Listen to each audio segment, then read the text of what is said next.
गोरी जसा ऐठल कमरिया पोखरा के पानी जसा मारे लहरिया। अरे का बुझला धन के गोरी जसा ऐठल कमरिया पोखरा के पानी जसा मारे लहरिया। ओठवा के लाली लालो बड़ुए केहू नाही चिखले बा बुझला।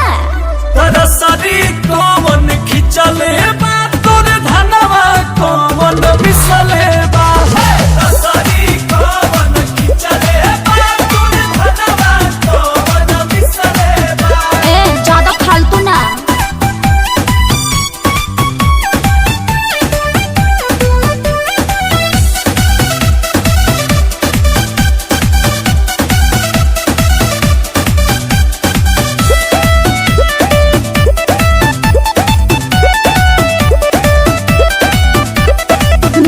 सम्हारा कुल का कहतार सीधा साधा लड़की के न इज्जत करतार। तोर फराक में हई पुआरा कैसे लागल का आँख मुदावल खेल के छोड़लू कहाँ छागल। ओका बोका खेल जबनिया अभी नहीं सिखले बा। तरसरी कौन खिचले बा तोर धनवा कौन मिसले बा। तरसरी कौन खिचले बा तोर धनवा कौन मिसले बा। अरे कौना के हिम्मत बा।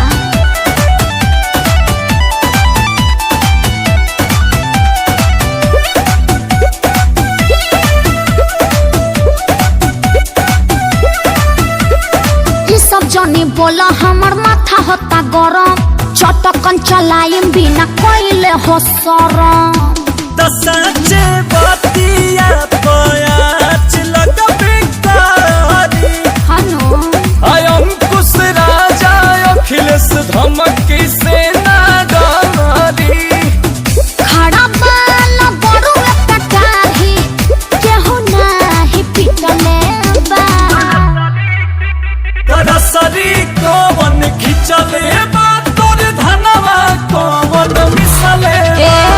तरसरी कौन खिचले बा तोर धनवा कौन मिसले बा।